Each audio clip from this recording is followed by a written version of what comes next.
बड़ी खबर आ रही है। शुरुआती जो वोटिंग परसेंटेज है वो आ गई है। इसके मुताबिक वाराणसी में सुबह 9 बजे तक 12% वोटिंग हुई है। बनारस में सुबह 9 बजे तक 12%, यूपी में पूर्वी उत्तर प्रदेश में जहां जहां मतदान है वहां सुबह 9 बजे तक 12% वोटिंग रिकॉर्ड की गई है और बनारस में सुबह 9 बजे तक 12% वोटिंग रिकॉर्ड की गई है।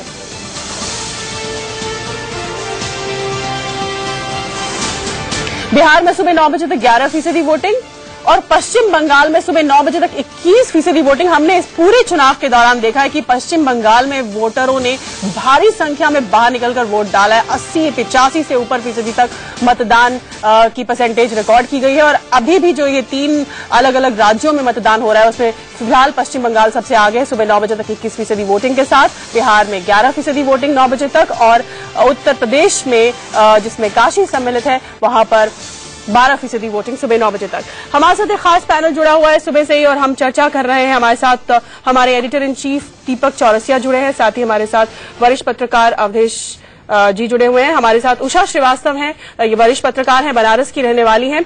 हमारे साथ संतोष भारतीय हैं, वरिष्ठ पत्रकार जुड़े हुए हैं। इसके अलावा हमारे साथ रश्मिकांत प्रवक्ता कांग्रेस और मानस बैनर्जी वरिष्ठ पत्रकार, पश्चिम बंगाल पर इनकी एक्सपर्टीज है, ये भी हमारे साथ जुड़े हुए हैं। साथ ही हमारे साथ आरती मेहरा बीजेपी की नेता जुड़ी हुई हैं। क्योंकि हम बनारस की बात कर रहे थे और वोटर परसेंटेज भी आ गई। दीपक, जैसा कि उषा कह रही थी कि बनारस के लोग अपनी राय बड़ी स्पष्टता से देते हैं और एक शख्स जो थे वो पोलिंग बूथ पर उन्होंने कहा कि देश में बदलाव चाहिए, सिर्फ बनारस में ही नहीं देश में बदलाव चाहिए। जी हाँ, कुछ शब्द बन गए हैं और शब्द से आप अंदाजा लगा सकते हैं कि मामला किस तरफ जा रहा है। अगर देश में बदलाव चाहिए तो वो टिल्ट दिखाई देता है मोदी के प्रति या वो टिल्ट दिखाई देता है सरकार के खिलाफ। जो ये कहता है कि भ्रष्टाचार मिटाना है, व्यवस्था परिवर्तन करना है, तो वो टिल्ट दिखाई देता है अरविंद केजरीवाल की तरफ। जो ये कहता है कि नहीं साहब जो चल रहा है वो ठीक है, हम तो युवा सोच के लिए वोट डालकर आए हैं, तो वो टिल्ट दिखाई देता है राहुल गांधी की तरफ। तो ये कुछ इंडिकेटर्स हैं जो ये समझाते हैं, जो ये इंडिकेट करते हैं कि वाकई वोटर के मन में आखिरकार है क्या।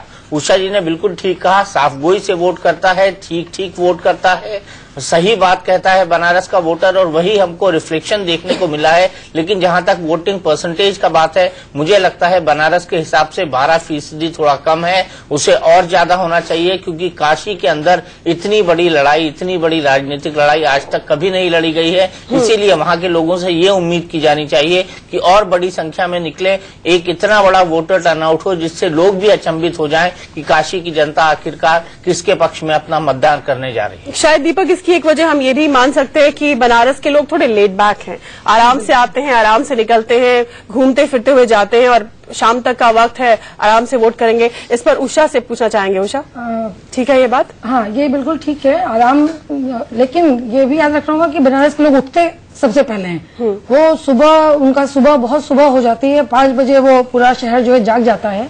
लेकिन जहां तक वोट मतलब फीसदी अभी कम होने का सवाल है तो ये बढ़ेगा जरूर। मतलब लास्ट अगर इलेक्शन को आप देखें मुरली मनोहर जोशी के समय भी यही हुआ था कि एक मिजाज वो समझेंगे वोटर और धीरे धीरे वो इतना अच्छी वोटिंग होगी वहां पे।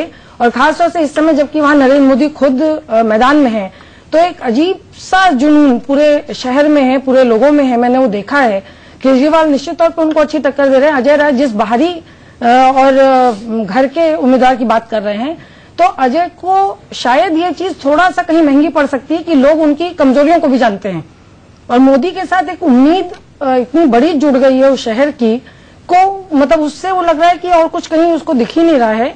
और एक केजरीवाल और अजय राय के लिए एक चीज जो निर्णायक हो सकती है कि मुस्लिम और हिंदू जिसको दोनों का वोट मिलेगा, मोदी को अगर हम किनारे कर दें तो मुसलमान और हिंदू भी जिसको वोट देगा, मुसलमान अंत में उसी के साथ जाएगा।